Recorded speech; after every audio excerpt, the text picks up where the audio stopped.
While the world watches Andrew battle his brother, King Charles, over Royal Lodge, very few people realise he's been quietly securing a golden parachute thousands of miles away. A secret palace in Abu Dhabi has been waiting for him for years, and it might just become his permanent escape from the nightmare his life has become in Britain. What's happening behind closed doors tells a story the palace desperately wants to keep quiet. December 2024 brought Andrew yet another scandal that sent shockwaves through the palace walls.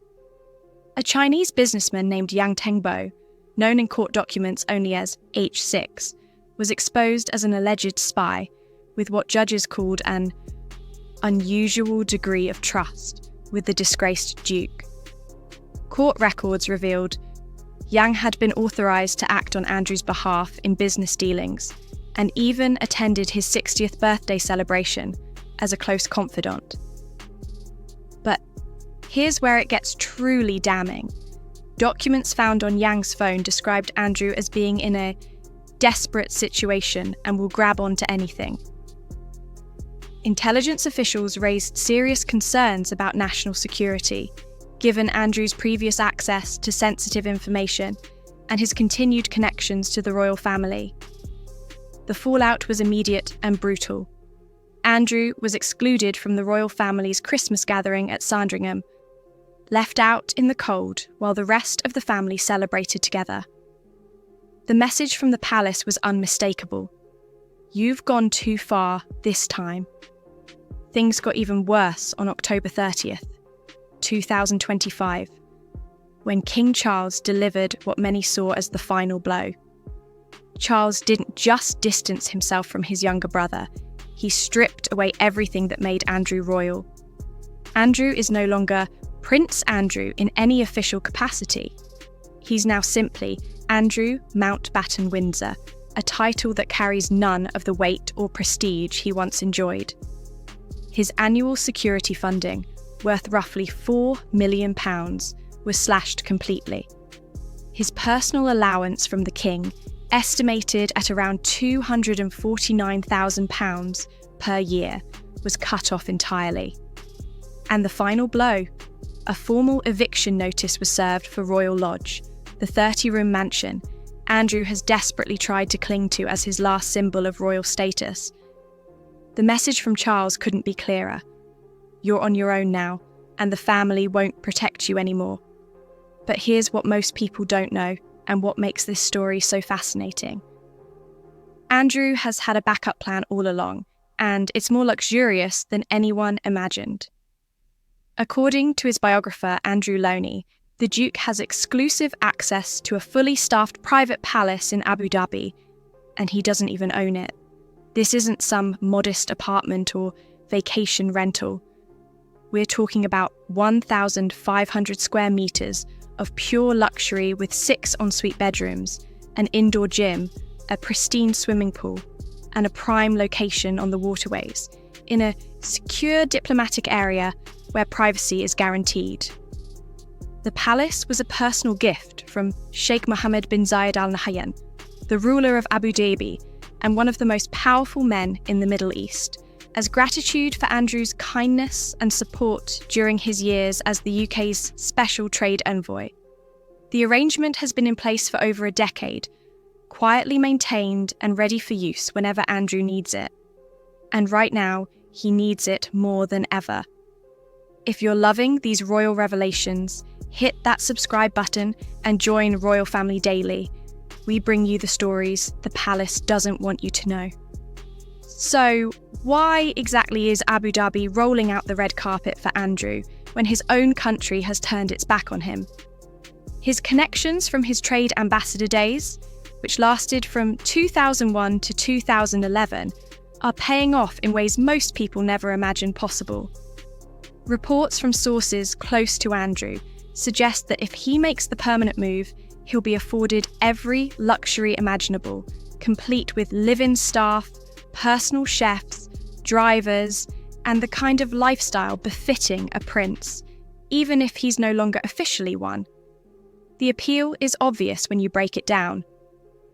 Great weather year-round, a culture that still shows deference and respect to royalty regardless of scandal, world-class golf courses where Andrew can indulge his favourite hobby, and most importantly, the freedom to conduct business deals and maintain his network without the intense media scrutiny and public hatred he faces every single day in the UK.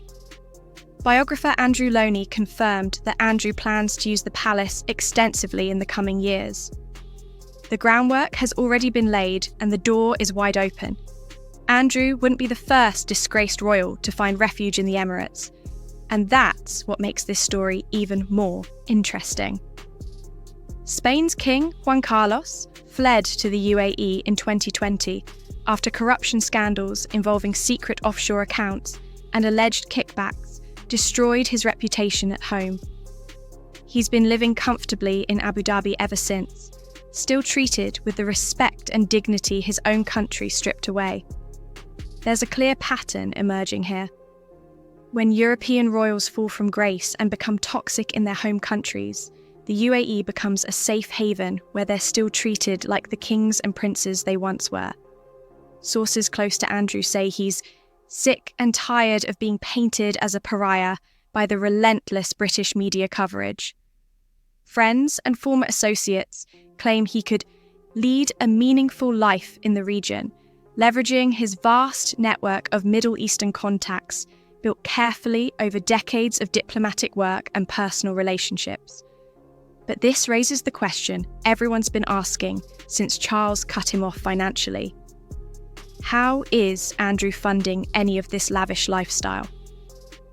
When King Charles tried to force him out of Royal Lodge earlier this year, Andrew somehow presented proof of legitimate sources of income that allowed him to stay, at least temporarily. The palace accepted this evidence, but they've never revealed where the money actually comes from. Speculation has run wild that Charles is secretly funding his brother's lifestyle through back channels to avoid the embarrassment of Andrew becoming destitute, though the palace has firmly and repeatedly denied this. Then there's the Eurasia Fund project Andrew was deeply involved in, which had direct connections to Chinese investors, raising serious questions about foreign funding and potential conflicts of interest. Some reports suggest Andrew received a 2% cut from investment deals made through his Pitch at Palace initiative, which connected startups with wealthy investors. If true, that could amount to millions over the years. The money trail remains murky at best, and Andrew isn't talking. Andrew technically won his battle for Royal Lodge, for now at least. His 75-year lease, signed back in 2003, protects him until 2028, giving him strong legal grounds to resist eviction. But here's the harsh reality he's facing. He has to pay millions annually for maintenance, repairs, and private security out of his own increasingly shallow pockets. The property is deteriorating fast. Damp problems spreading through the walls, peeling paint in multiple rooms, structural cracks appearing throughout the historic building.